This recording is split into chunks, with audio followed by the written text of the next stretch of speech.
ए निछाटिया जगार पोखरी को थरे देखंतु। बण बुदा भितरे थिबा ए पोखरी को केही मनीष हुए तो आसु नथिबे। आउ हठात जदि ए पोखरी रे बुड़ी कहार मृत्यु हुए काहाकु बा जणा पड़िबो। हाँ दर्शक बंधु, आपण देखुथिबा ए पोखरी रे बुड़ी दुईटी कळा जीवन चली जाइछि। तीन जण सांग मिलिमिशि होई ए पोखरी को गाधोइबा को आसीथिले, किंतु गाधोइबे कोन? हठात दुई झियंक गोड़ खसीगला आ पानी रे बुड़ी छटपट होई चलीगला दुहींक जीवन। केमिति बा बंचाई थांते निजको? बयस मात्र 5 कि 6 वर्ष होइथिबो।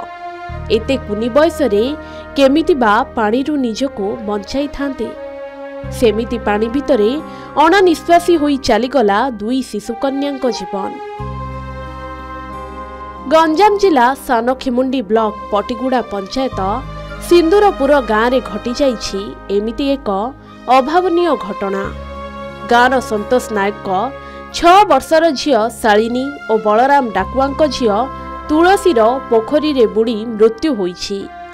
शालिनी और तुलसी सेही गाँवर अन्य जड़े शिशुकन्या सह मिसी गाँवर यही पोखरी को गाधोइबाकु जाइथिले, किंतु हठात शालिनी और तुलसी पोखरी भितर को खसी पड़िथिले। बयस कम होइथिबारु पानी भितरे बुड़ी जाइथिले दुई झियो।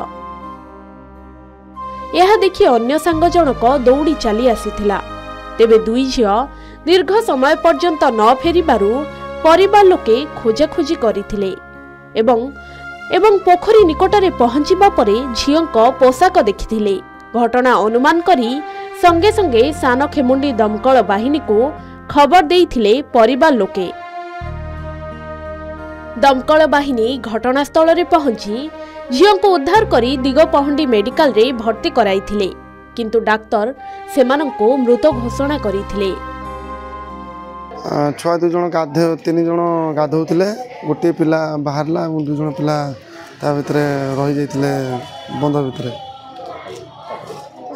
तापर मत हमको खबर आसला जे 2 जण पिला रहि जाइछंती हमरो गाधौथिया समय बाहर लेनी। तत्क्षणात से जगह को मूव करथिलु। जाइके पहुँचला समय रे लोकल लोक माने ताको खोजाखोजी करुथिले। हम पहुँचवा क्षणी से 2टा पिला को रेस्क्यू करथिले हमर पब्लिक।